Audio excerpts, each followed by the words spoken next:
Recording? Okay, good.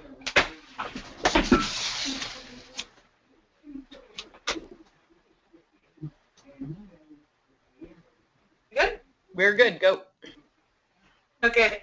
Hi, everyone. Welcome back to Online Foundations course. There's our iMeet session here. Nice to see everybody. I've got Erica, Julia, Lisa. Hi, Lisa. You just signed on. And Sandra, welcome. Good morning.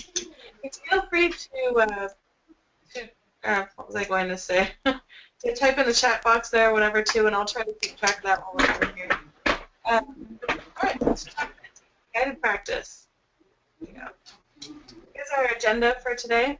We're going to start with a review of the EIS with a game using Kahoot. So for that, remember last time when we tried this with Christine, we found it was best if everyone used some sort of a mobile device, if possible, because it's kind of hard to see everything at the same time. If you have a mobile device, that'll help with it. And we're going to do review guided practice, which is in the module. And we'll be going into detail more about what's the difference between mechanical, meaningful, and communicative guided practice. And we'll be doing a group practice quiz with that. And finally, you'll create a guided practice activity, and then we'll discuss the final project, and that's it. So we should be done by 11:30. Can we can we have a request that everybody mute their mics if they're not talking, because we've got a little bit of a feedback loop going on. All right, thank you. All right, it got a little quieter. Thanks, Christine. Christine, Carol, do you have anything to say before we start here? Or important news? Actually, yes. With regard to homework online, the platform that they're using at Sac State now is different from the platform they used last semester. And when they migrated, not all the names show up all the time. So please, when you write a blog or something, remember the first thing you should do is identify yourself so that we know whose blog we're reading when we read it. Okay? Right. Yeah, just to follow up on that, we did the changeover in December, and we were all on the platform during our office hours this week, and it looks like it's still working, but until we know for sure that it's going to recognize you as you're logged in, go ahead and put your name on your blog, just because it's like, hi, this is so-and-so, and then we'll be able to make sure that it's working right, or if it's not working right, we can report it to them and they can fix it. Okay, but other than that, the navigation inside the platform seems to be similar to what it was before. Yeah. Thank you, Carol. Anything else, Christine? Maybe just a couple of announcements so that in case we run a little short of time.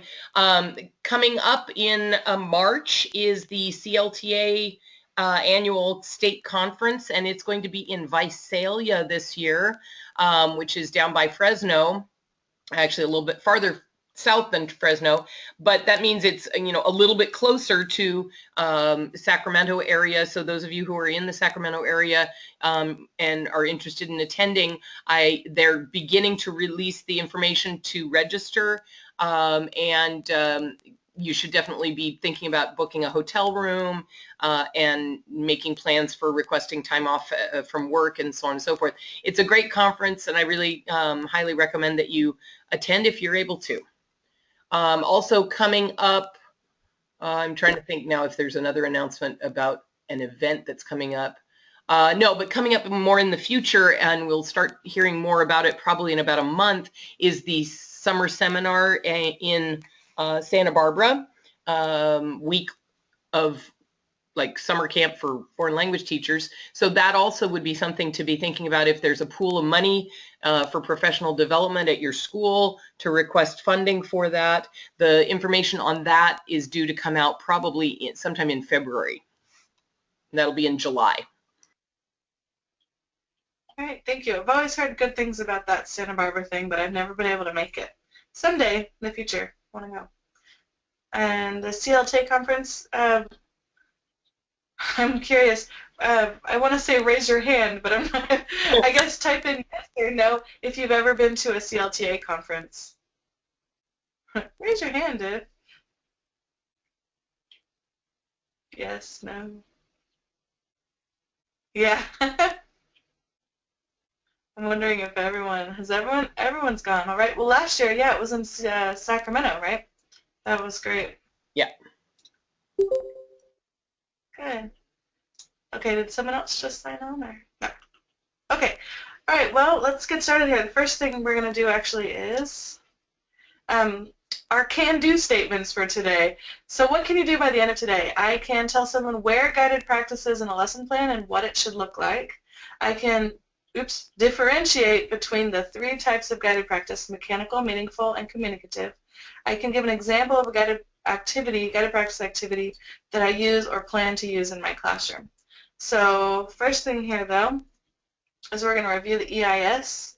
So take out a mobile device, a smartphone or tablet if you have one, or if you don't have one, open a new window on your desktop and go to kahoot.it. So if you are going to use your computer, you can just click, at least I can click. Can you click on that link? On that link right there, kahoot.it, or type it into a web browser? So if I click on it, it looks... We can't click on it. The only issue with opening up a new tab is you're not going to be able to see the questions. So mobile devices. You have to have windows open at the same time. So there's the link right there. I can put it in the text box. So the neat way to do it if you don't have a mobile device with you is just to go like this and have two windows like that at the same time. That works. Or just open up another thing there. I, however, am the presenter. So here we go. I'm going to launch the game. EIS. Let's see what we remember. There's the music. So game pin is up here. It's 429770. I'm going to type that into the box here too. Chat box. I see Erica's on. That was fast. And Julia. Daphne, Carol, Christine, are you going to play? Or just laugh at everyone else? No, Daphne's going to play. All right. And I haven't shown up yet.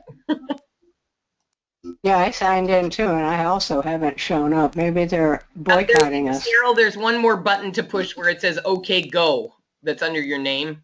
Oh, okay. Thank you. I had to do that. Oh, I didn't put my nickname. I think it's actually pretty funny.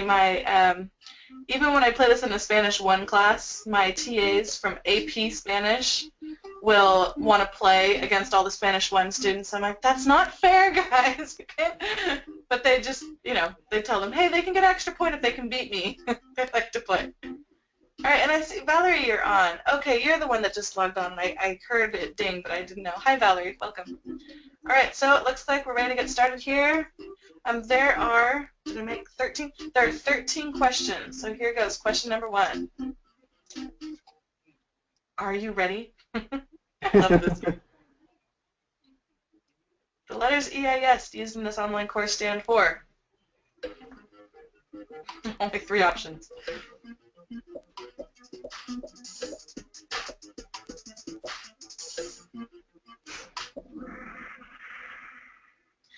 Effective instructional sequence, you all got it right, but let's see who was the fastest. And also those other ones, Elementary Institute of Science and Epidemic Intelligence Service, those are real things, but that's why I put in parentheses, used in this online course. I typed in EIS to see what the acronym could also stand for. But here we go. Daphne was the fastest. There we go. Runner-up, Julia. Second question. Put these in the right order. This one might take more time. You have to look up at the top for the question.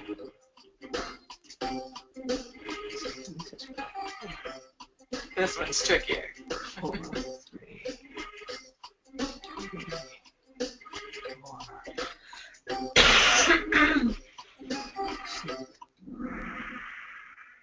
Oh, I only gave you 20 seconds to do it. So that one, after the first one, was trickier.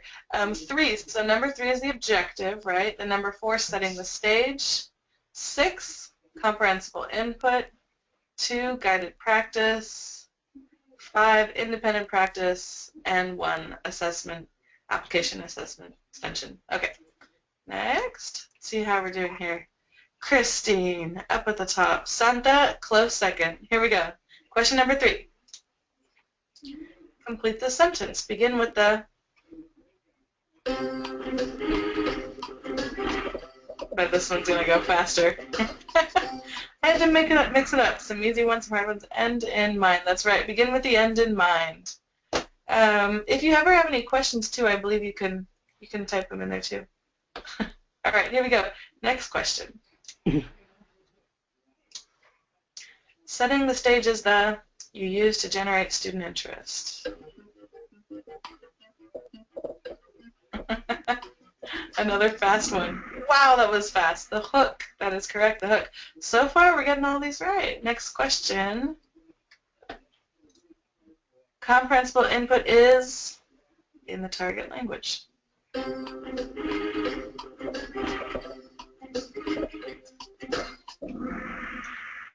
Wow, that was fast. All right. Is 100% in the target language. That is correct. 75%.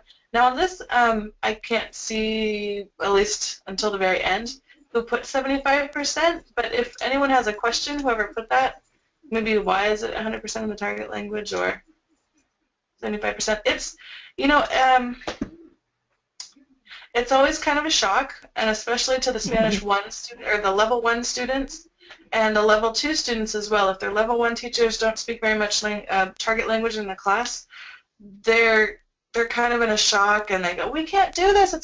I have no idea what you're saying. Please speak English. And they resist it. They fight it, which is always nice if you can get your students in that level 1 class and just train them that, yeah, you don't understand everything I'm saying, but, and I tend to do this on the first day of school. I speak all Spanish for the first 10, 15 minutes of class, and I have images about how I learned Spanish and the places I traveled and all this, and I tell them stories about what happened in the different countries and things I ate and things I saw, and at the end, I stop and I say, turn to your partner and tell them what you understood. And they can go on and on and on about all these things, and then I stop them and I say, how'd you do that? And they go back with, well, you showed us pictures, and you acted things out, and you said words that we kind of understood. And I go, oh, those are called cognates, you know, so we learn about cognates. And then after that, from then on, it's easier to do 100% in the target language for comprehensible input. But it's definitely something that's got to be started in the beginning, and, you know, with different teachers in the department, not everyone always does, yeah, 100%. We have several teachers that speak mostly English in level 1, and it's a problem. Anyway, any questions on that? It's so quiet. Here we go. Let's see who the winners are. That's what you're really interested in. Let's see. Christine up at the top. Erica second. Here we go. Next question. During comprehensible input, the teachers should frequently... I had fun with this one.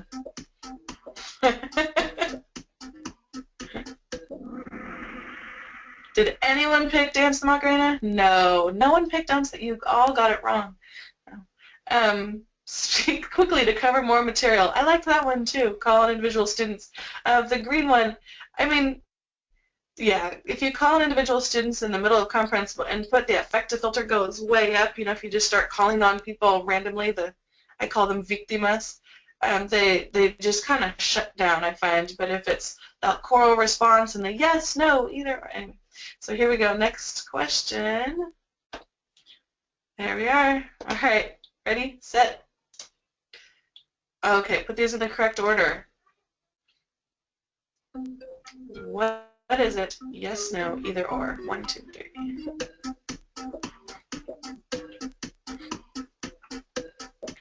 What is it?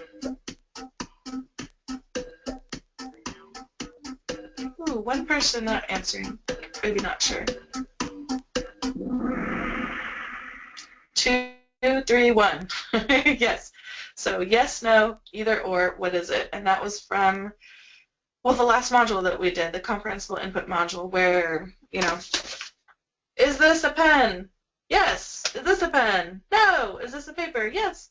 And then the next one was, let's see, yes, no, either or. Okay, is this a paper or a pen? This is a but either or. And then finally, what is this? What is it? Paper. Good. So those were the ways to scaffold the comprehensible input checks for understanding. All right, next question. Oh, who's winning? Christine, well, actually, look at the numbers here. 5692, 5654. Erica's very close. She might beat you out here. The next question. Guided practice activities should progress from mechanical to blank to communicative.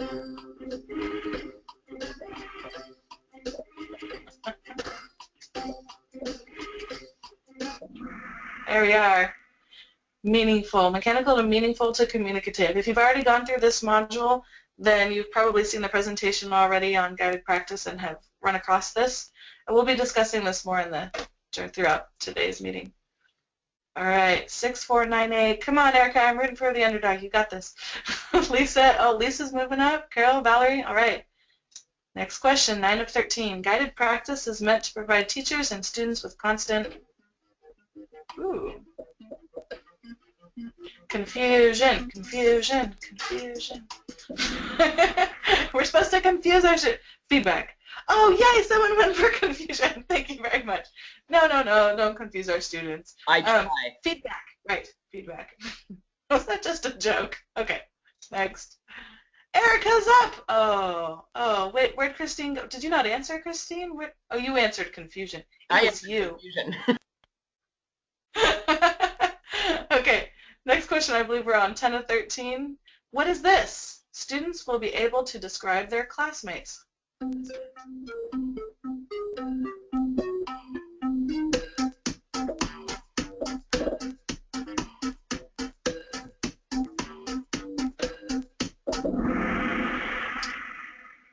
An objective. Yes, this is an objective. Comprehensible input. Well, I'm saying just that sentence. I might write it on the whiteboard and say, students will be able to describe their classmates, or hand it to an administrator. What's your objective today? Well, by the end of today, students will be able to, and there it is. Questions on that? I'm trying to lose, Christine. I just read that here. Let's see. Okay. All right, here we go. Next question. Lisa's up at the top. Oh, Lisa and Carol, you are tied. All right, here we go. 3, 2, 1. What is this? Students write a letter to a pen pal in the target culture about their family.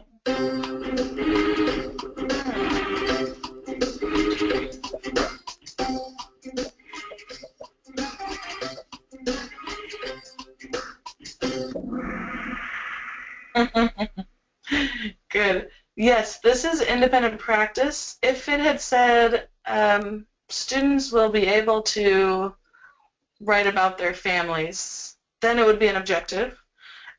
Now notice I left one off of here to avoid some confusion. I left guided practice off.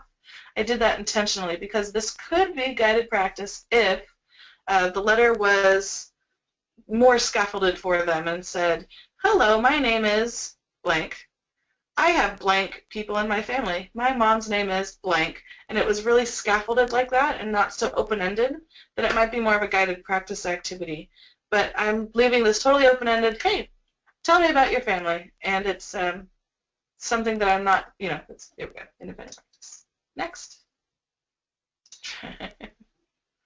Lisa, you're in the lead now. I think there's 2 questions left. Here we go.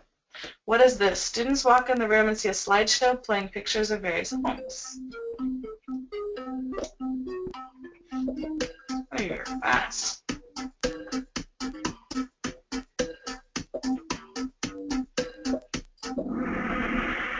Setting the stage is correct, and all of you got that. And the final question to determine our winners. What is this? Students listen to teacher as he describes his daily routine. They respond yes, no.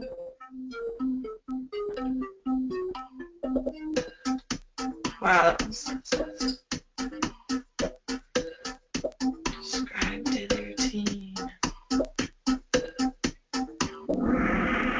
Comprehensible input is the correct answer. We have 1 for guided practice. When the teacher's doing most of the work and it's, well, the teachers presenting the information. That's the comprehensible input going into the students. When the students start doing the own work, then it becomes more of guided practice. There's kind of the transition there. So comprehensible input first, teacher's doing the talking. In this case, the teacher is describing his daily routine, and so comprehensible input. But it'll probably be followed up by eventually the students doing little pieces of their own daily routine, maybe eventually presenting their own, and moving on through there. Questions on that? I'm sticking to confusion. Okay, so our winner is, let's find out, Lisa with 10,775 points, with a close second by Valerie and third Carol. Congratulations, everyone. Muy bien, muy bien. Yeah, if this is a little bit more exciting in the classroom, I have to say, because in the classroom everyone's going, oh, and then I can pretend like I hear you. Okay. I'm going to end this. Congratulations, Lisa. Way to go. Bravo. Applause. Thank you for the typed word applause. The enthusiasm is lost slightly. Good job. That was tough competition. All right. I'm going to click end. Oh, look, it displays your name proudly there. I love this. Go ahead and type in the chat box yes or no if you have used Kahoot with your students. Not yet. Okay, so Lisa, yes. Christine, yes. Valerie, no. ... Did you want to add something to that, Valerie? ... Daphne. Santa, no. Julia, no. Sadly. Valerie, sadly. Oh, no, sadly. Got it. You would like to use it, but you haven't used it yet. Understood. Now, I'm going to click here on feedback and results. There's a way for me to, just so you know, as a teacher, is I can get these results. Wait, how do I do this? Is it this one? Say results. Download. Just so you can see as a teacher, it's kind of neat because during the game, you can't always see who's getting something right or wrong. But afterwards, see, I downloaded, I think you can see down here at the bottom of my screen, a little spreadsheet here that'll pop up and tell me, here we go, the exact information, who got, so for example, I can see Lisa, even though she won, did not answer question number 2 right here. It was just left blank. So maybe she ran out of time, is what I'm guessing. What was that? I demand a recount. Demand a recount. Okay. And let's see if I can tell. I don't know. But it's kind of neat to be able to see exactly what happened. But it's nice because it's anonymous during the game, so the students aren't embarrassed if they're right or if they're wrong. No one knows. But you, the teacher, can still get the information after the fact. So that's kind of cool. But Jenny, isn't it true you do have to save those results right away, right? If you close the game, it'll go away. Yeah. So if I click up here, right away. Right. So I'm going to get rid of them, but they're now saved in my computer because I hit save results. Thank you. That's a good point. You hate those unscrambling ones. Sorry, Lisa. That did take a little while.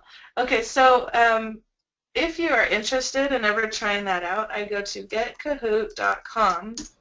I just typed it in the chat box there. That website is how you log in, set up an account, you create your quizzes. They're super easy to create, and you tell which ones are the right answers. And I tend to do about 10 questions with my students because in the classroom, I can't go as fast as I just did with you. In the classroom, it's you put the question up, everyone's like, and then when the answer comes up, they go, ah, and they're all loud and explosive, and it takes a while. Okay, calm them back down. Next question, 3, 2, 1, go. And sometimes we stop and we discuss in between the questions. So I do about 10 questions with my students. So, and it takes, maybe 15 minutes altogether of the lesson. Any other questions on Kahoot? I love Kahoot. It's fun.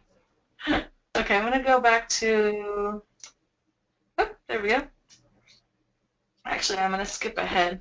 Just in case it didn't work, I had these questions in my slide here. So let's see, AIS, guys, this was this review AIS game, and the winners are, we did that. All right, here we are, skipping down to slide 30. So a quick review of guided practice. I don't see any questions. Okay. The objective of guided practice is to help students internalize the new material. So comprehensible input, you're inputting the material, here it is, here are these 7 words, or here's this new concept, input, input, input. And now guided practice helps them to take that input, get it in their heads there, and start using it and internalizing the information. So also gives students the opportunity to use the new material in a non-threatening environment.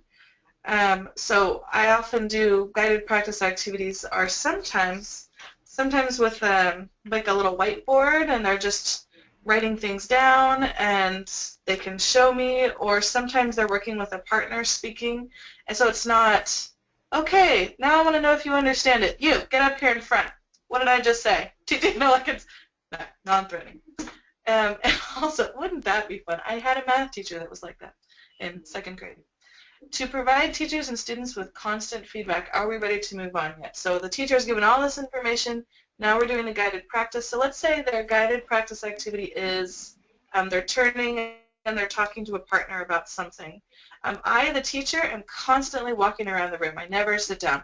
So I'm walking around the room and I'm checking, I'm listening to their pronunciation, I'm listening to see if they're saying the sentences in the right structure that I just taught them.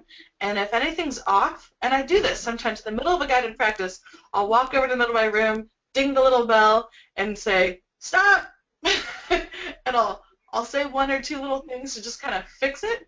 Okay, so I hear some people saying this, it goes like this, repeat after me, say it again, okay, go. And then I'll start walking around the room again, and they keep going. And then afterwards, I always try to get a couple of students that are volunteers, because I'm keeping it non-threatening, to present what they just did with their partner in a guided practice. So are we ready to move on yet? But it's feedback also for the students, because when I'm walking around and I say, oh, actually, no, it's not like that, it's like this, then they know it's feedback for them too. And sometimes, excuse me, the guided practice isn't oral, right? Sometimes it's in writing. So maybe it's something they write on a piece of paper and they turn in. So I'm able to give them, and with guided practice, they usually just do like a check or a check plus or a check minus. So they know if they get a check minus, you did not get this concept. Or, you know, if I'm getting all of them, gosh, you know, 20 out of 30 of my students got a check minus. I didn't do comprehensible input very well. Tomorrow I need to redo this. So it's feedback for the students, feedback for the teacher. I love guided practice. All right, what is it? It is structured, familiar, linguistically safe or controlled context. It's what we've been working on, obviously. Teachers and students receive frequent feedback. There we go. And let's see, qualities. It should be in the target language, right? Tied to the unit objective or culminating assessment. Culturally authentic, and progress from mechanical to meaningful to communicative. And we're going to spend the next few minutes here on the difference between mechanical, meaningful, and communicative. Any questions so far on this guided practice? I feel like I'm moving quickly. No, thank you. I appreciate that. Yes, no, yes, no. This is also in the module, and there's a presentation more in detail about this too. But I find that really the difficult concept, at least for me when I was going through this years ago, was what's the difference between mechanical, meaningful, communicative? Julia, when we share examples, I would like some guided practice with culture. Okay, got it. We'll get there. Guided practice. Okay, so here we go. Mechanical. Use of the language is purely manipulative. Understanding is not essential for a response. And the activity is an artificial use of the language. So, a mechanical guided practice might be simply, let's say I have a list of 10 vocabulary words, and I say the word, and they repeat after me. And I say it again, and they repeat after me. I'm listening just for their pronunciation. Are they saying the word correctly, that they could be understood by a native speaker? And they don't even have to know what they're saying. Really, they could say, you know, casa, house, over and over and over again, and not have a clue that casa means house. Yeah, another example of mechanical guided practice would be a verb chart, a verb tree. I often find once my students learn AR verbs, I can hand them any AR verb. and I mean any irregular AR verb, and they can conjugate it, but they don't necessarily know what that verb means, and it doesn't matter because this is a mechanical guided practice. They know that you drop the ending and you add the almost like, so that's mechanical. So there's a time and a place for these mechanical activities. I think it's kind of more like the drill and kill type of stuff, and we shouldn't be stuck here for very long, but this is oftentimes where we start in the guided practice continuum. Questions on mechanical guided practice? I think, Jennifer, that it's good that you mentioned the repeat after me. That part of the comprehensible input piece where you ask them to repeat it and just manipulate it with their tongues, that is part of the guided practice. And it starts in comprehensible input. As you said, there's this continuum that moves out of comprehensible input into full-fledged guided practice. But don't sell short the importance of that simple little choral response piece. And this week with my kids, especially my ones coming back after break, I've been really harping with them, again, getting the metacognitive going, asking them, stopping in the middle and saying, why am I asking you to repeat after me? Because I told them in the beginning, but why am I asking you to do that? Why is it good for you to do that? As opposed to, darn that lady, she's making me repeat after me, So remind them of why it is that it's important. It goes in your brain faster. Your mouth has to make new movements. It's got to practice just like you practice free throws. So that's an important part of the practice for sure. Thank you. That's a good point. All right, so mechanical. Next, meaningful. So we're moving here down the continuum from mechanical to meaningful. The response is predictable. Understanding, and this is key here, the understanding of meaning is essential now. Notice for mechanical, I don't know what I'm saying. I'm just saying my mouth is moving and saying, me llamo casa. Like, I don't know what I'm saying, but I can repeat. And now they have to know, they have to understand what's being said to them, what they're saying. The understanding is essential now. And the activity is a realistic use of language, albeit in a controlled environment. So realistic versus artificial for mechanical. So for example, copying a verb conjugation over and over and over and over and over again, that's not realistic. In the real world and out there, they wouldn't, as we've said before, walk down the streets of Paris and conjugate verbs. I can, you can, we can, they can, she can. Everyone would just stare at them like there's some crazy person walking on the street. So that's artificial use of the language, mechanical. Now meaningful, instead they're saying, can I do this, or I can do that, can you? Anyway, so now they're using it, but it's the response is very predictable. Usually it's a one, like there's only one right answer for this. So for example, what's a good one? I'm trying to think of something here. I might ask, can you dance, or can you run? And I'm assuming their response is going to be yes, I can, or no, I cannot, not I like to eat bananas, or something totally random like that. They have to understand the question to be able to answer the question, and there's only one real answer there. Or what is the name of your dad? I'm assuming that they're going to give me a name, right, and not something totally different. So response is predictable, usually just one right answer, and it's a more realistic use of the language. I see some people typing here. Let's see. Julia typed in here. I like when they try to repeat when I'm just trying to do comprehensible input, and I tell them just to listen. I like when they try to repeat when I'm just trying to do. I'm a little confused, Julia. Are you saying that they're repeating when you don't want them to, or that you do want them repeating? It's amusing. Oh, yes. I see what you're saying. It is amusing. I think it's so cute when they do that. And they just start, especially at level 1, I find they do that a little more. They just start to repeat everything you say, and it's kind of cute. Especially, I like it when I ask at the end, I'll say, comprenden? Do you understand? And they go, comprenden? Like I'm just going to keep repeating everything you say. And I'm like, no, I was looking for a yes or no, but that's really cute. Keep going. and they're mouthing the words to try and remember. It's true, they are. I enjoy that. And then I'm scrolling back here to Valerie said, would you say filling in the blanks in a sentence with a verb form is mechanical or meaningful? I would say mechanical, but I'm not 100% sure. So Valerie, I would say it is, okay, it depends on what it is. If it's, if there's only, let's say it says, I'm thinking Spanish here, like yo slash hablar in parentheses, and it says, like there's a sentence, but in the blank, there's the blank. I'm going to use my hands here, and then there's a parentheses after it says yo slash, and they don't need to know what that whole sentence means. They can just know, I know how to conjugate that verb. I don't need to know that it means I speak. I can just write it in there. So that would be mechanical. However, and I've seen our textbook does some pretty good activities with this, where they might not give the yo in the blank, and they might say hablar slash bailar. So it's got two verbs, to speak or to dance. And so the students have to read the sentence, comprehend it, know which verb is going to fit there, and then from, like, for example, well, I'm trying to think, I dance in history class, or I speak in history class. Well, I probably don't dance, I speak. So their meaning is essential, so not so meaningful, guided practice. Does that make sense? That was complicated. I get it, thank you. Yeah, right, good. So there's mechanical, meaningful. What's the third one coming up here?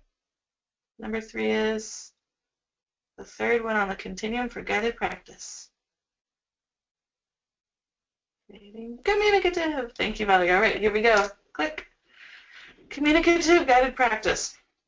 Response is unpredictable. Understanding of meaning is essential. New information may be exchanged, and the activity is based on an authentic use of the language. So, going back to our family, for example, in mechanical, here's the 10 words for family. Repeat after me. Dad, mom, brother, sister. They don't know what they're saying necessarily, but they're repeating after you. And now meaningful. What or how many brothers do you have? And they have one right answer. And there's going to be, I have 2, or I have 3 brothers, or I have 0 brothers. Meaningful. But now communicative, I might say, describe your family. And it's very open-ended. I have no idea what they're going to tell me. They could talk about how big their family is, or where their family is or lives, or what they do, or what their personality is, or how many brothers and sisters. It's much more open-ended, and the response is, like, are you going? Okay. Have fun. Bye. My kids are going to the fire station with Daddy. Okay. Sorry. Response is unpredictable.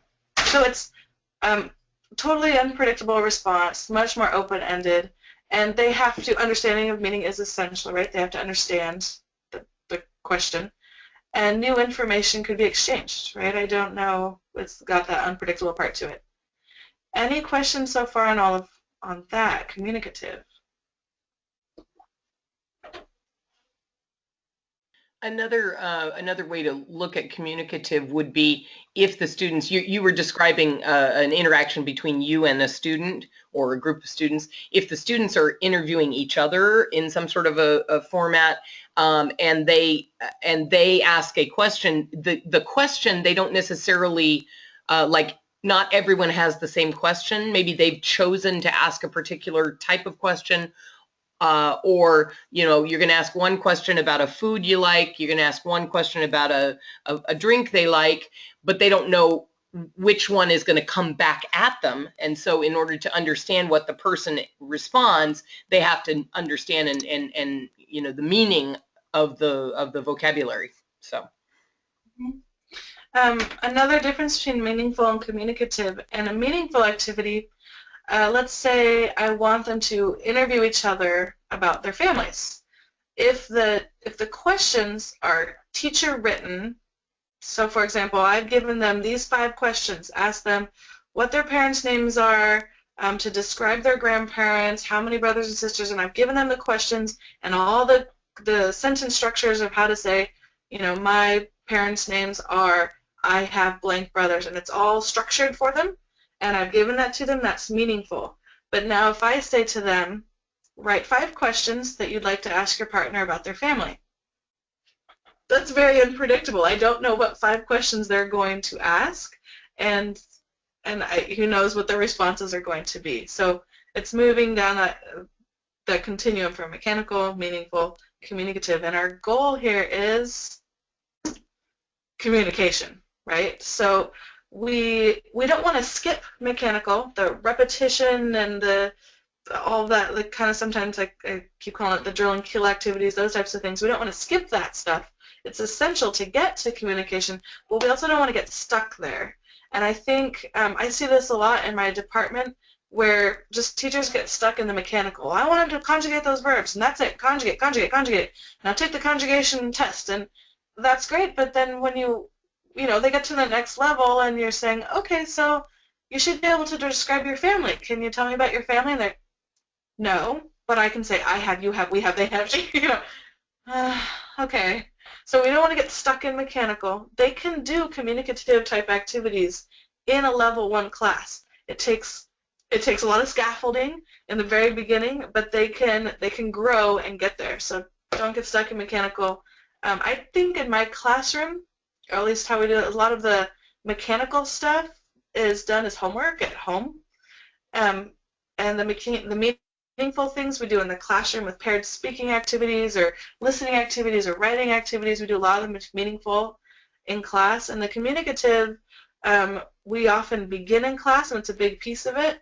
And then it kind of transitions into independent practice, which we'll get to later, where we might start something, and then they're going to take it home and finish it, work on it, and bring it back. Let's see, Christine or Lisa, you wrote, what if they can look up the questions in the book?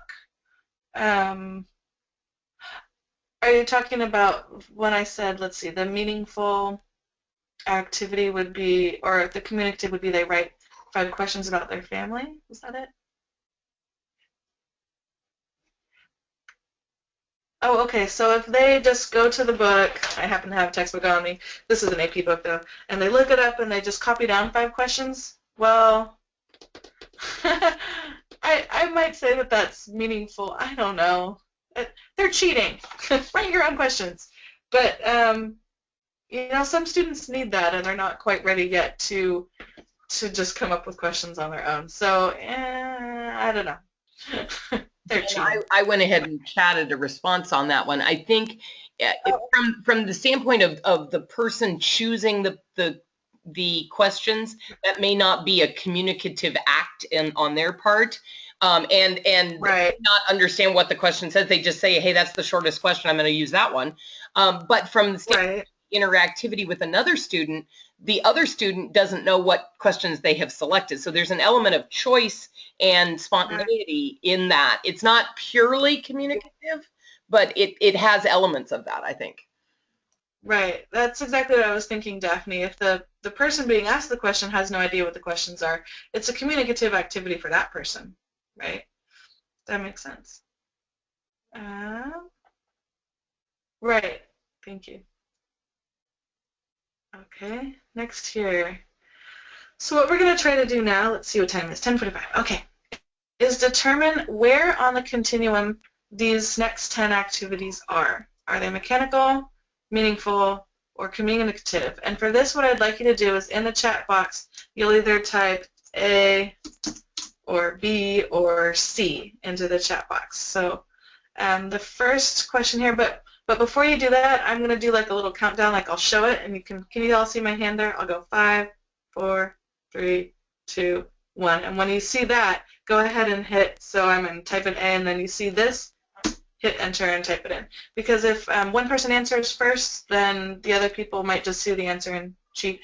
Or, sometimes you just kind of shut down and you stop thinking, oh, someone said A, I'm going to guess A. So don't hit the button until you see the 3, 2, 1. I do this in class with the little whiteboards. I go, hey, yeah, and then they have to leave their little whiteboards down all up at the same time. Otherwise, they look around, the kids that don't know, and then, oh, that person put B, I'm going to put B. Okay, here it is, I've got it right, teacher. So that's why I'm doing that. So, here we go. So where do these lie on the continuum? Ooh, that didn't work. Click. Beginning students fold a sheet of paper according to directions given by a student partner.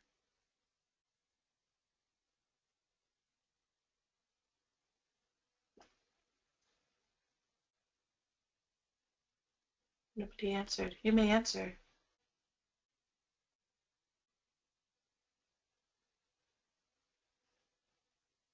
Maybe we're not sure. B or C. Okay.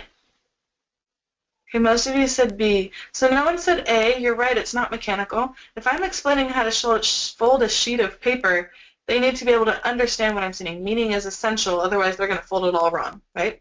So we know meaning is essential. Communicative. Well, if they're being told by their student a very specific way that the teacher has practiced with them over and over again, then it would be meaningful. But if I said, hey, go home, learn some origami tonight, tomorrow come on into class and explain to your partner how to fold the little paper swan or whatever it is, then it would be communicative. But if it's everyone's making the exact same thing and the teacher has done it with them before and now they're just, then it would be communicative, or meaningful, sorry. That makes sense?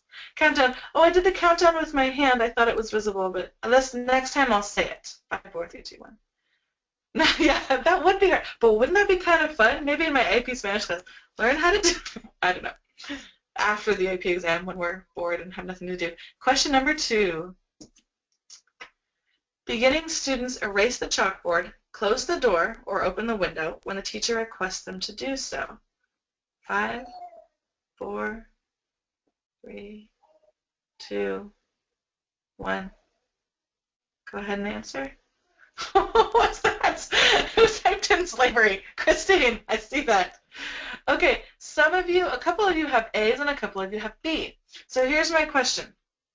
Is meaning necessary to complete the activity? Do they need to understand to complete the activity? Yes. So the answer is meaningful.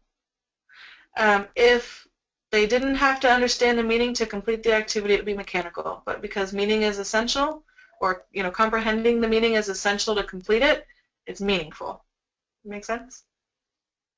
All right, next one here, number 3.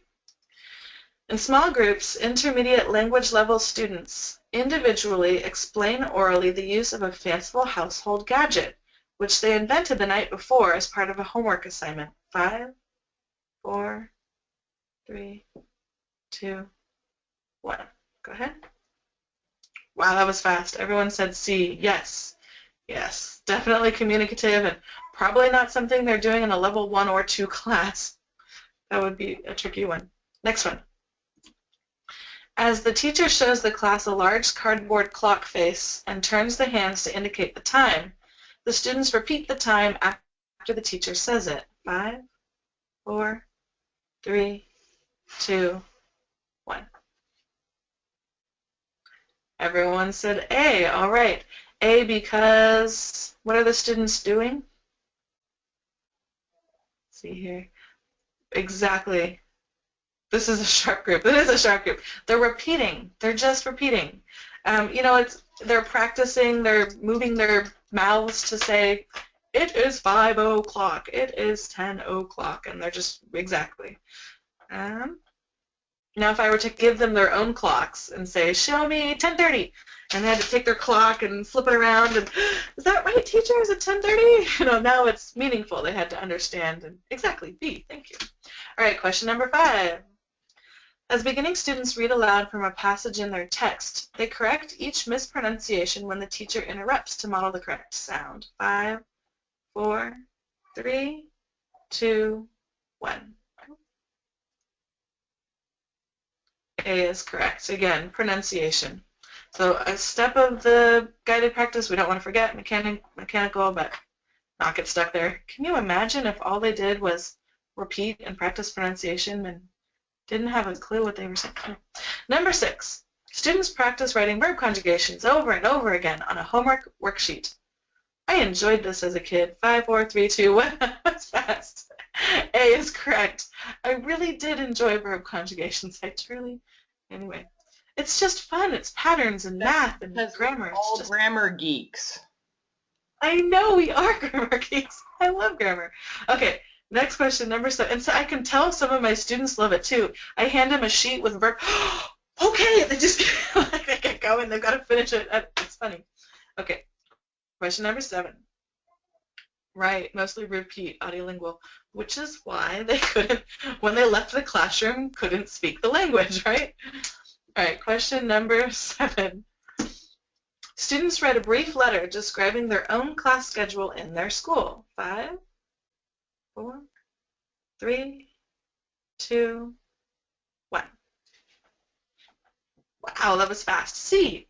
Okay, this could be, C or B, depending on how it's structured. Exactly. Thank you, Julie. You wrote that. Depends on the level of sentence starters. Right. Is the whole paragraph already up there for them on the board and they're just copying it and filling in with information about their schedule? First period I have blank. My teacher's name is blank. The class is blank.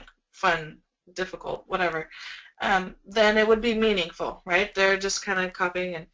But communicative, describe your class schedule. Very open-ended, unpredictable, communicative, correct. All right, question number 8 out of 10.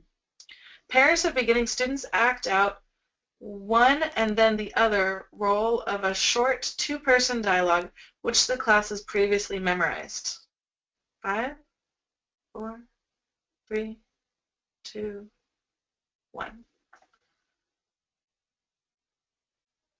I see some B's and some A's. Someone that typed in B, why did you say B and not A? Either Julia, Valerie, or Santa?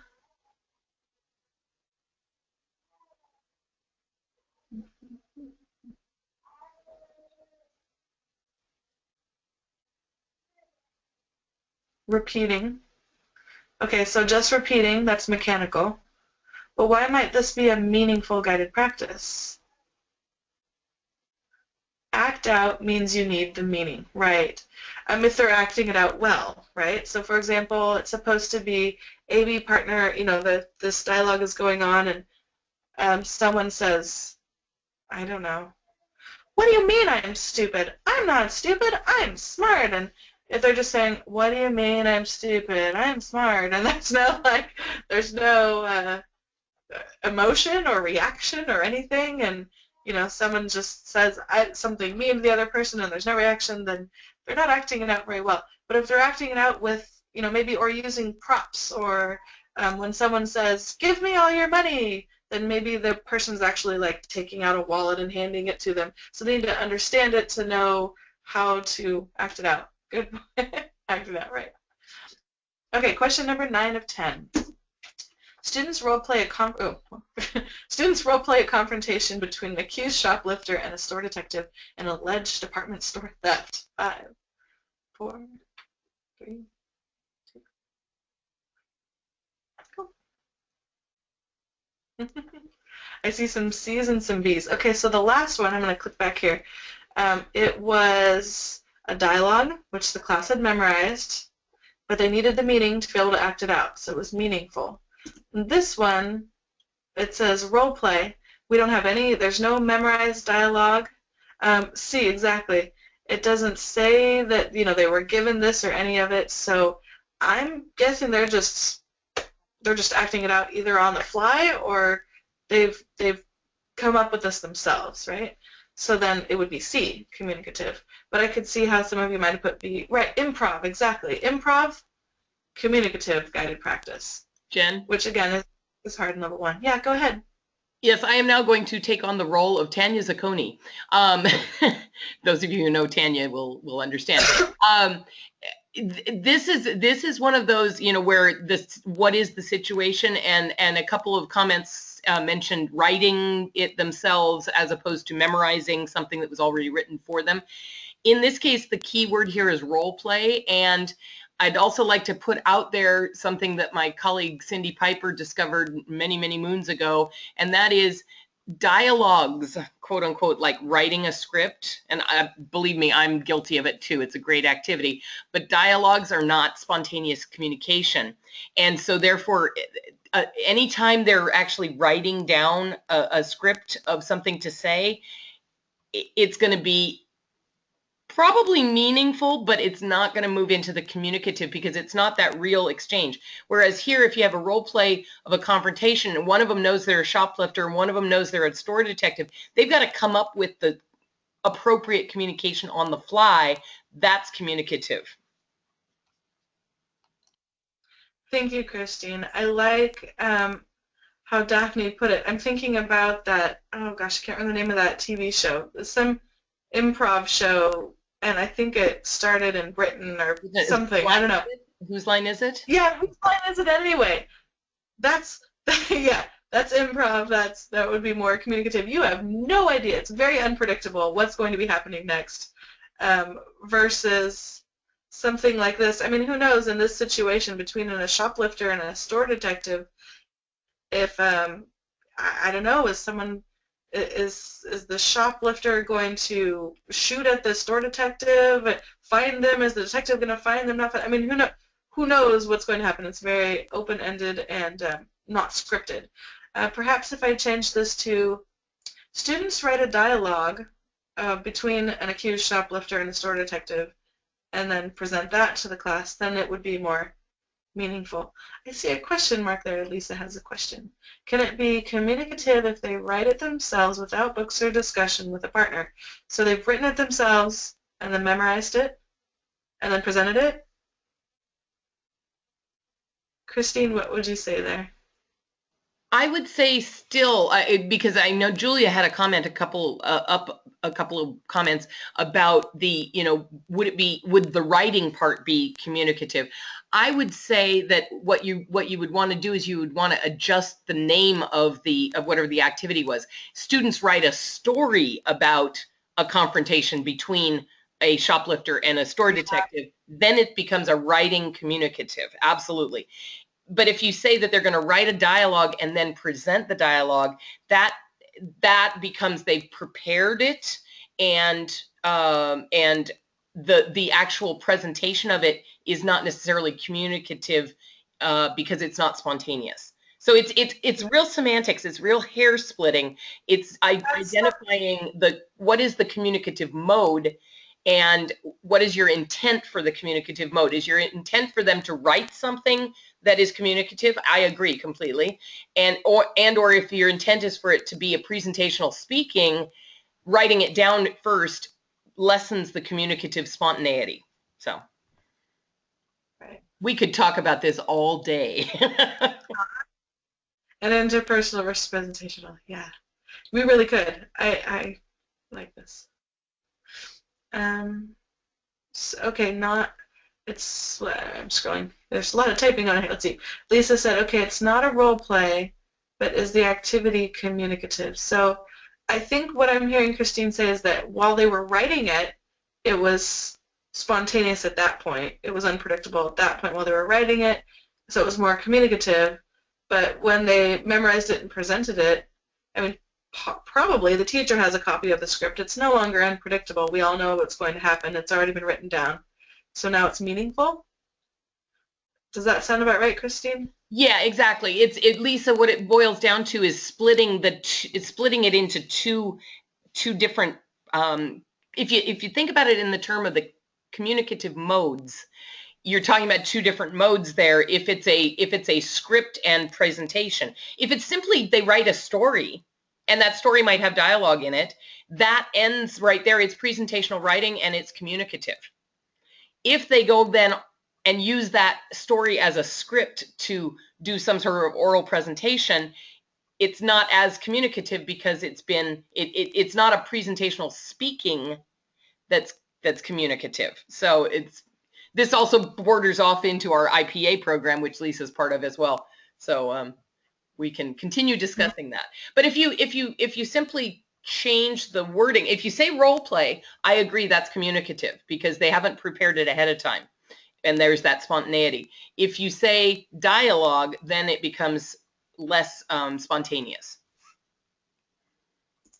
Oh, whoops, I hit some button. I thought I was typing. So all right, role play versus dialogue.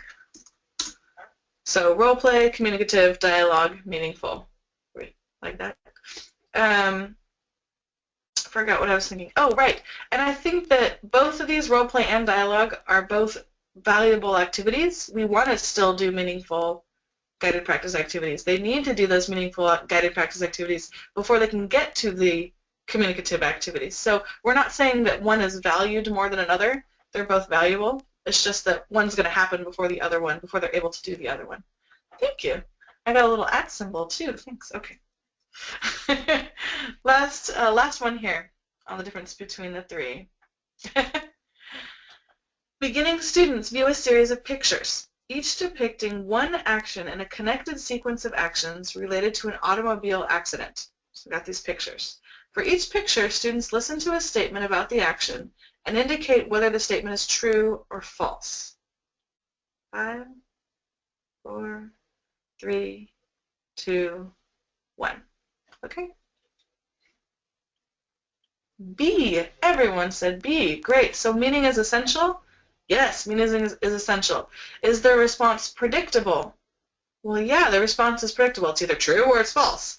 There's not going to be some other random discussion going on here. So definitely be communicative. All right. Whew, that was a lot. Questions? Hooray! Yeah, that was good. No questions. All right. Well, if you don't have any questions then, type in the chat box in your own words, how do these three types of guided practice differ from each other? Mechanical, meaningful, and communicative. And I'd like you, so you could type in the word, for example, mechanical. Oh, I did it again. See what I do here. Let's check. So mechanical equals something. And then meaningful is blank. And go ahead and type in your own. How would you see these things are different?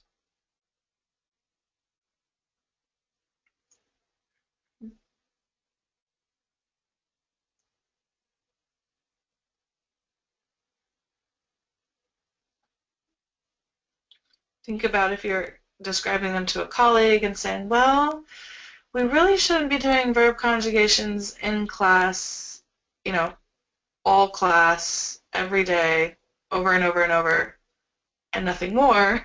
You're explaining this to a colleague because our goal is not this, our goal is communication. All right.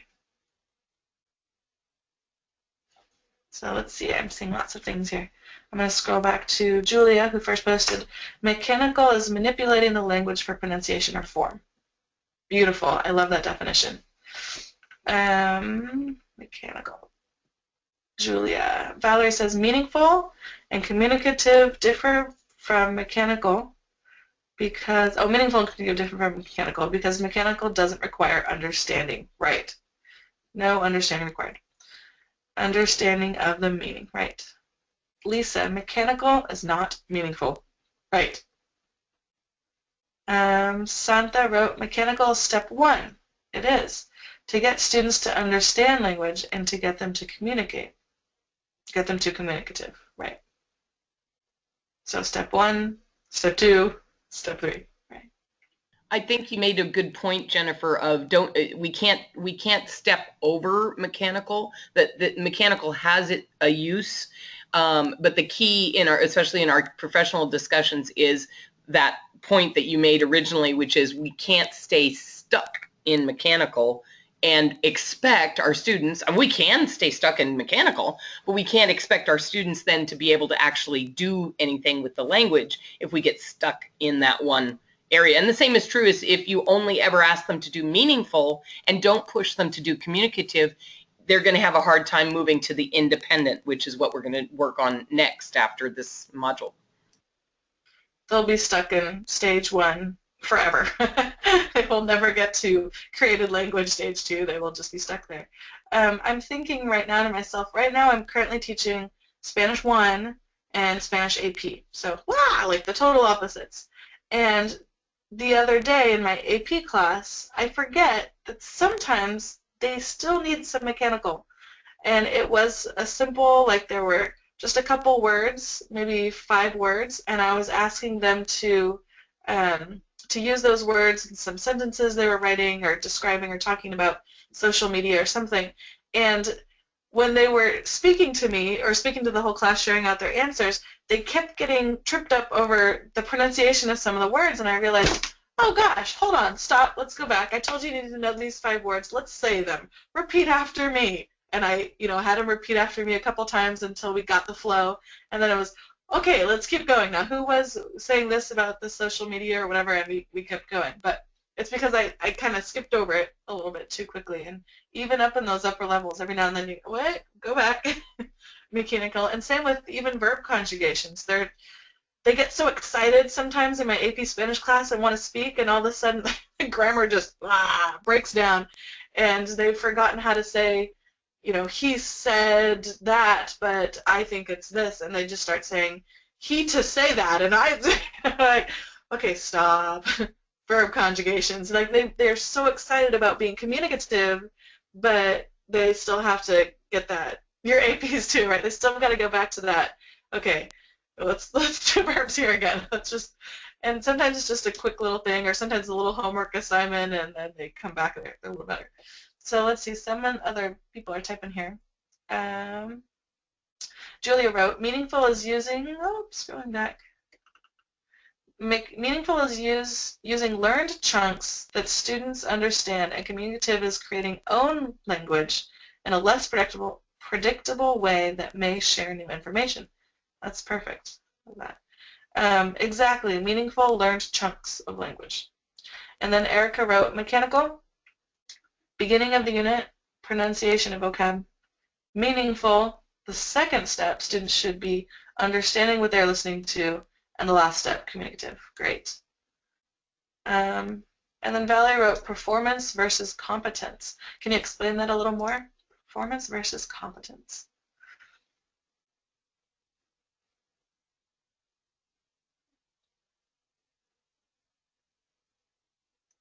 Oh, got it. Okay, thanks. All right. Actually, though, Valerie, thank you for putting that up there, because that brings up a really good point. This is something that ACTFL is moving forward with their revise on the World Readiness Standards, and this concept of performance versus, actually the word they use to alternate is proficiency. Performance is what your students are able to do in your classroom, in your controlled environment. They can perform the task that you've asked them to do, and they can do it with perhaps a lot of spontaneity, right? But proficiency is, can they do the same thing out there in the real, what we call the real world, at a totally spontaneous event or situation, and that's proficiency. So the idea of performance is important. We want them to be able to perform in our classroom and show us what they can do, but that's not an authentic, real situation. It's a simulation at best. Once we go outside, then are they proficient? Can they demonstrate their ability to perform in a real setting? There's the competence versus the performance distinction is basic in linguistics. Performance is what you do in any given moment. Competence is your underlying knowledge of the language. And so I would say in Jennifer's case, the competence really wasn't there either, and that's what's making their performance difficult, because they don't have the basic understanding, but both are at play. And I don't know about the actual distinction, but it's a linguistic distinction. Thank you, Carol. Thank you. Good points. All right, well, wow, we've had some good discussions this morning. We're almost done here, but a few things to keep in mind when you're planning your guided practice activities and remembering, okay, I need to go mechanical, meaningful, communicative eventually, hopefully sometime before the end of the term and before the end of that big assessment at the end. Vary it up, right? You want to do speaking activities, listening, viewing activities, viewing as in watching, YouTube videos, little video clips, that type of thing. Reading activities, writing activities. You've got the interpersonal, presentational, all those activities too. So interpretive, that's what I was thinking of, interpersonal, interpretive, presentational, where you're headed more for your assessments. But so you could do mechanical with writing, mechanical with speaking. You can do, and then move into meaningful and the communicative, but make sure you're using the different modes of presentation.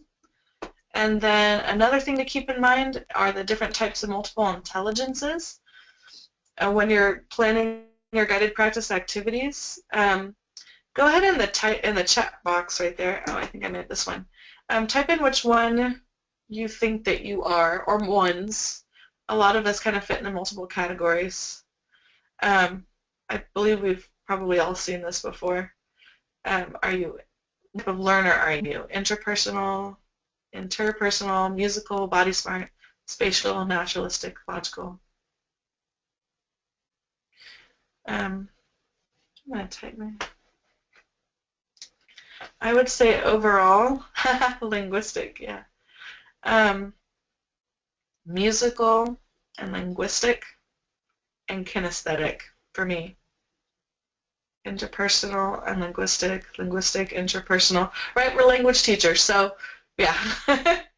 Logical, well, no. Yeah, linguistic, musical. Christine, I think I'm right there with you. We match.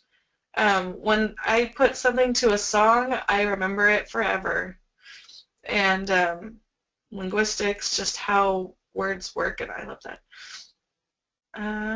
Let's see. Interpersonal, spatial, interpersonal, musical. Spatial, Erica, I admire you. I am so bad with spatial. I really struggled with geometry. I get lost wherever I go. I'm definitely not a spatial person. I can never remember where I put things. No, not at all. I think there was a question back there as to what is nature smart, naturalist. Oh, Christine answered it. Thank you. Naturalist is someone who excels out of doors in connection with nature, right? The only way that I've seen this really done in a classroom, and it's not in the classroom because it's naturalist, we have a biology teacher that he takes his students outside once a week or every other week, and they take a journal with them, and they go outside, and he does his lecture outside. He says, okay, do you hear that sound? That's this type of bird. Let me show you a picture of this bird. Let's see if we can find this bird. And then, so this bird lives in this type of habitat, and he goes into the biology there, but he takes them outside into nature and teaches them that way. He's actually pretty awesome. But I don't know exactly. Actually, I have tried to do this with my Spanish students. It was years ago, and I think I'm trying to remember. I think it was a level 4 class, and we were doing a camping unit. So we went outside and we talked about how you say words like grass and tree and leaf and branch and the flowers and those types of things. And we walked around and looked at those things. And I had them do a scavenger hunt later where they had to find those things and take pictures of them and text them out. So, but yeah, naturalist is a person who needs to be outside with nature. I have a teacher across the hall. I don't know if this actually works, but he says it's time to go touch a tree. And halfway through the lesson, go hug a tree. The class all gets up, they walk outside, and they either touch the tree, and it looks so weird. I always watch them from outside my window. What are those kids doing? They either touch the tree, or some of them hug the tree. They stand there for a little bit, and then they go back inside and they continue their work. And supposedly that kind of a break or something, just being in nature, gets kids refocused and gets them back on. Has anyone heard of that before? Go hug a tree. Go hug a tree. I had a Spanish teacher that had us do that too. Yes, okay. So some students that really does help, and I've tried it once or twice in my classes because we have lots of trees right outside. Everyone get up, go hug a tree, and come back in. And sometimes, especially with my level 1 classes, that does help refocus them. A brain break, yes, a brain break. There's something, I don't know, spatial. Okay, so those are just things to think about again while creating our guided practice activities to vary what we do. Reach all type of learners. So here's our last thing here before we break, and I'm only going to give us about, well, 5, no more than 10 minutes to do this. So right there, it says click here. That's not going to work. Hold on a second. Because we can't click here. But I can click here, and I can paste it in. Copy and paste. All right, so in the chat box there, I've pasted this link to this document, and I see some anonymous, let's see what you are today. Some anonymous raccoon and a zebra and a quagga. I didn't know that was an animal. Logging in here, we got some iguanas, a hippo, a platypus. Awesome, and a koala. Everyone's here. Great. So what I'd like you to do is type in a spot, whatever your name is. Type. let's see, I might need some more boxes. I'm going to add some more boxes. Or you know what I'm going to do here? I'm going to type the name in for you. So we've got Santa, Julia, oh, Valerie, keep going. Julia and Lisa. And I don't know if Daphne or Carol would like to participate. I'll put little boxes here for you. So off to the right-hand side then, think of an activity that you do in your classes already, or that you're thinking, hey, I should try this with my students. Give a quick little description of that, and then type in what kind of guided practice is it, mechanical, meaningful, or communicative, and then type in what are you doing? Is it a listening, reading, writing, speaking activity, viewing? And finally, what multiple intelligences are included in that activity? Any questions on those instructions? I'm going to go back here to this screen, but I think it's all set already. I'll just leave this open. I want to make it a little bigger too. How do I zoom in? There we go.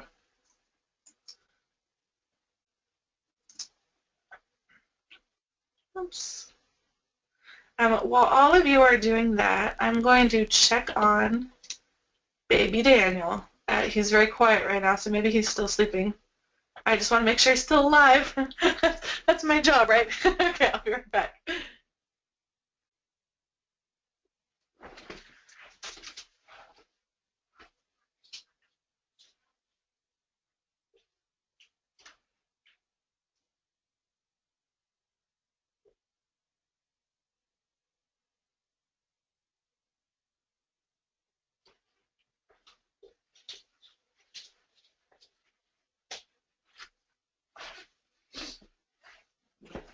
All right, he is still alive, and he is the cutest baby in the world. Wow.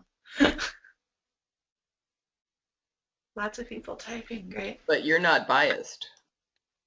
No, not at all. He just looks like a little prince, sleeping away in his happy swing.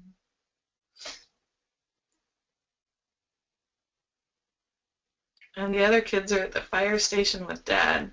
They just opened up the station. I didn't even know that was something they did, and said, come, children, come see inside.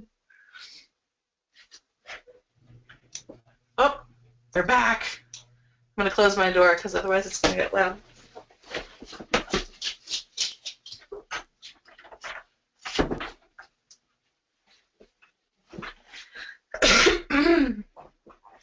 I see lots of people typing away here. And Carol's participating, and Christina's participating. Daphne's up. Oh, there she goes. Anonymous wolf. Hi, Daphne. Anonymous wolf. That's funny.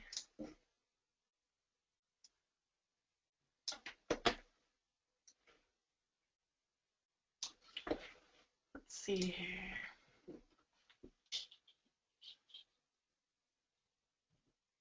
This right here, what we're doing, by the way, is kind of a fun activity to do with students.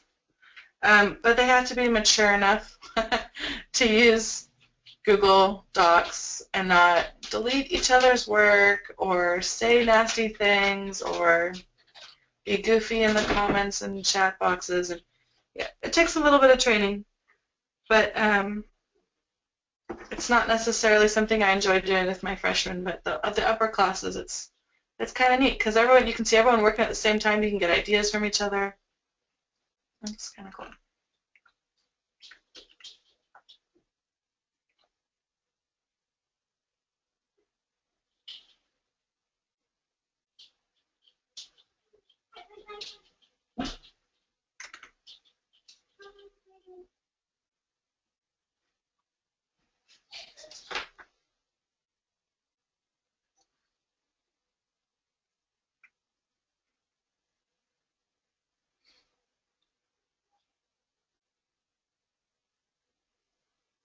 I'm going to give you all about 1 more minute.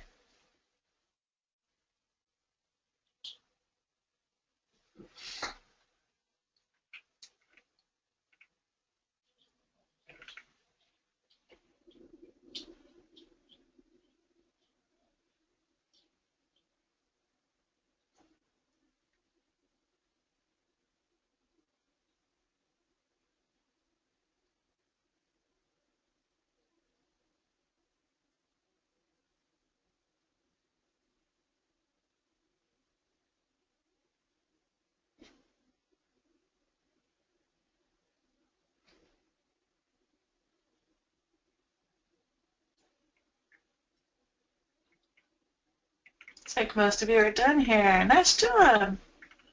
Okay. Santa, I just read yours up here. Perfect. Looks great. In a second, we're going to talk about the final project again, and it asks these same types of questions. You know, what's the activity?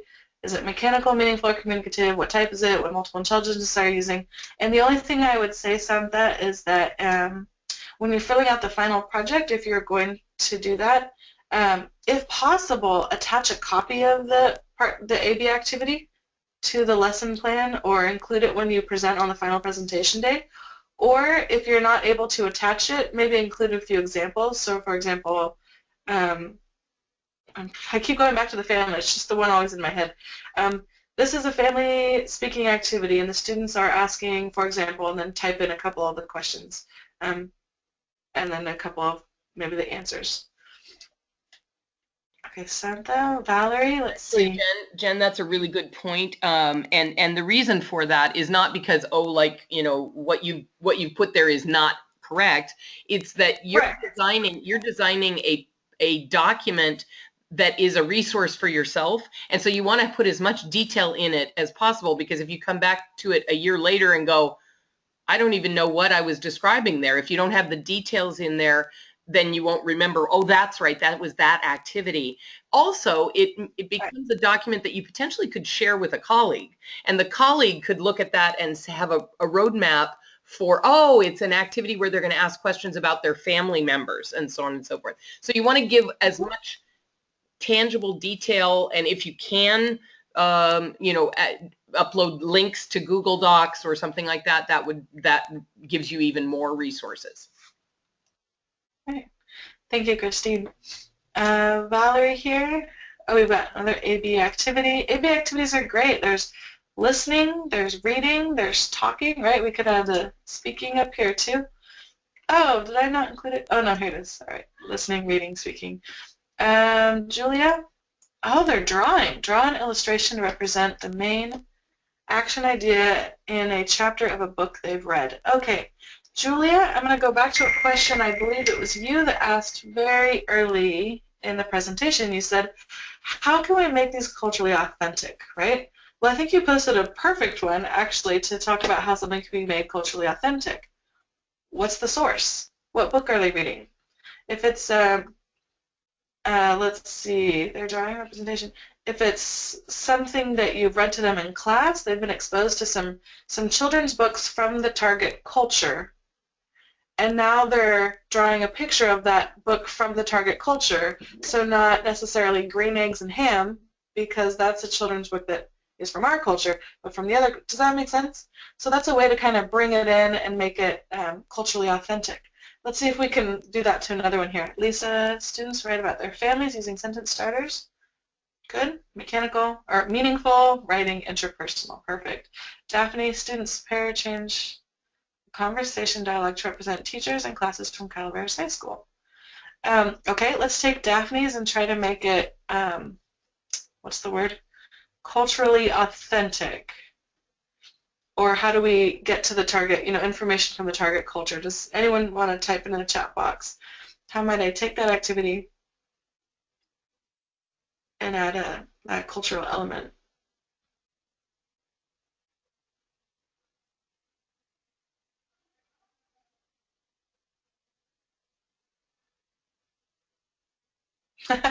Carol, yours already included culture.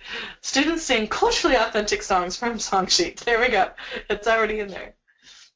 And Christine, let's see. Students brainstorm a list of activities they do in different seasons. They interview classmates, find out what they do and do it in the previous season. Right. Okay, so Julia, if you added a person from the target culture explaining their classes in school. Right. Pair exchange a conversation. Yeah, if you included someone from the target culture, the original dialogue was what a class is in. We say, oh, perfect. Daphne's already included the culture in that activity. There we go. And then Christine, let's see. They're talking about seasons and weather. Well, let's talk about seasons and weather here in the United States versus in other countries of the world and different hemispheres of the world. How is the climate different?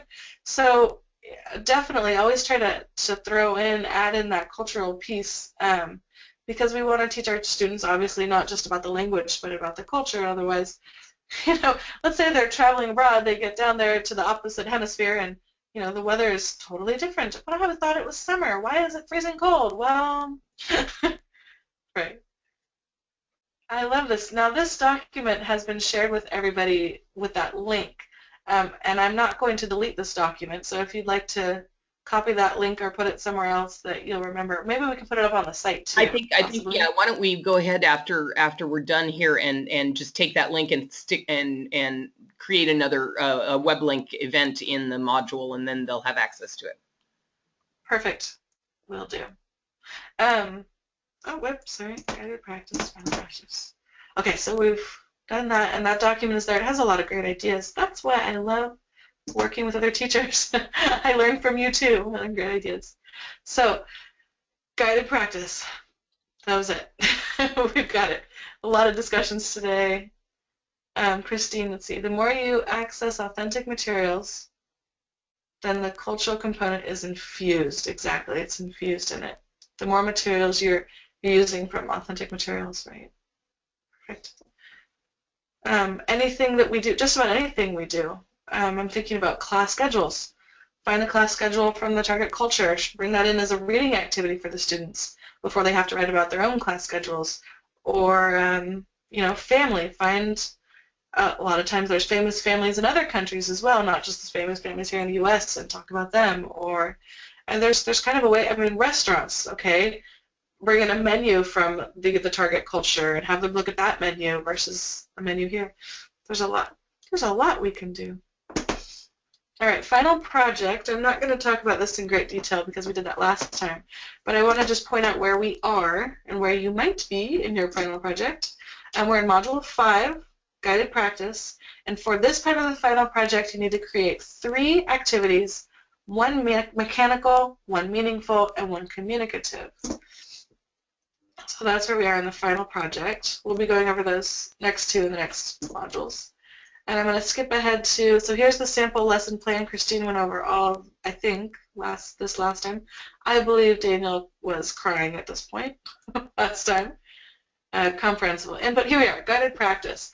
So Christine included for us here in this model 3 guided practice activities here. Activity 1, Activity 2, and Activity 3. And notice I'm not sure if you can see my mouse. Do you see my mouse? What happens if I click that? My little mouse here is over the word. Do you see it? Communicative. So here she shows us in a communicative. Okay, cool. Whoops, she's showing us a communicative activity right there. Here's a meaningful activity right here. Oh, wow, it got really big when I did that. That's cool. And then mechanical / meaningful activity right here. So you'll notice some activities do kind of overlap, or they start with one and move to the next, and it's okay if they cover a couple of them too. So for every activity, you've got what the teacher does. There's my mouse really big. What the students do, where it falls on the continuum, what materials you need, what standards you're addressing, and considerations for exceptionality. Let me define that for you. When we actually created this sample, it was actually about 6 years ago. This was a term that was in EduSpeak out there in the world, and Nicole Naditz was familiar with it. Considerations for exceptionality is simply if you had any kind of student who had any kind of special needs issues. For example, here I've written down alternative means to touch the graphic organizer. If there was a student who was paralyzed and unable to actually with their physical hand touch it, they would likely have an aid. Maybe they would tell the aid to touch whichever one it was, and so on and so forth. Or if you have a student who is hearing impaired or visually impaired, how are you going to adjust things for them? So that's what considerations for exceptionality means. It also might be somebody who has some sort of learning processing issue and or cannot hold a pencil. So are you going to have them write things down? No, you got to figure out a different way to think about that. And yes, it includes, Stephanie, the concept of differentiated instruction. Okay. Thank you. And Daphne typed it in there too, differentiated instruction. So she gives us, thank you, Christine, 3 great examples here, ideas to help you plan. And that is the final project, and it is 11:31. Oh no, 1 minute over. But let me check quickly here. Can you, these were our 3 questions, tell someone where guided practice is in the lesson plan and what it should look like? Yes, no. You can say that to yourself out loud or type it in, thank you. Can you differentiate between the 3 types of guided practice? Mechanical, meaningful, communicative? I'm seeing lots of yeses, great. And finally, can you give an example of a guided practice activity that I use or plan to use in my classroom? You just did in the Google Docs, so I think, sure. Right, Lisa, sure. I think you can do all 3 of these things now. It looks like yes, and notice how we built guided practice activities into our guided practice presentation. I thought that was funny. We did guided practice. We did the Kahoot game. That was more checks for understanding. I was assessing, but the last one, the Google Doc, that was definitely a guided practice activity. Mm-hmm. Okay, so that concludes our morning. Thank you for participating. Muchas gracias. I have one more announcement that I remembered during the, yes, a great round of applause. Nice session, guys. One more announcement, and that is especially for those of you who are local. Flags, the local affiliate of CLTA, will be having our winter workshop on January 30th at Sac State.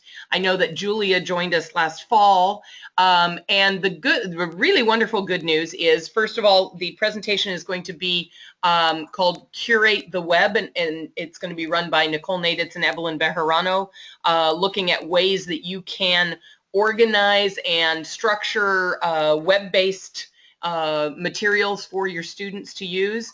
And you'll want to bring a laptop to the session. But the best news of all is last night at the Flags board meeting, we determined that due to the fact that we got a nice profit sharing from the mothership for last year's conference, we are able to extend the ability for Flags members to attend free of charge, and that includes breakfast as well as the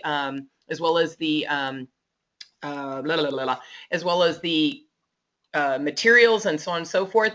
How to register, go to flagsteacher.com and go to events, and you will scroll down and find the winter workshop. And there is, yes, free food, absolutely. So it is free of charge to members. So if you're not currently a member, you will be paying $20, and that will get you your membership, but also attending the conference. If you are already a member, then it is free. We just ask that you go ahead and register. It'll say you owe $0 so that we know how many people are coming and we can make plans for food. So that's January 30th. And we don't know exactly where on Sac State's campus. We haven't gotten the room number yet, but we'll make sure you include your email address so that we can get that information out to you when you register. Okay.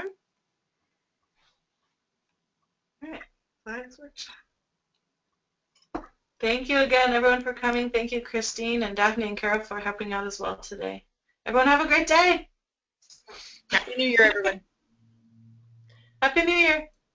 Bye. Bye, guys. Bye.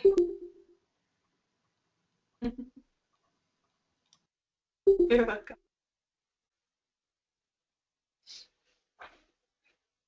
Christine, have you stopped the recording yet?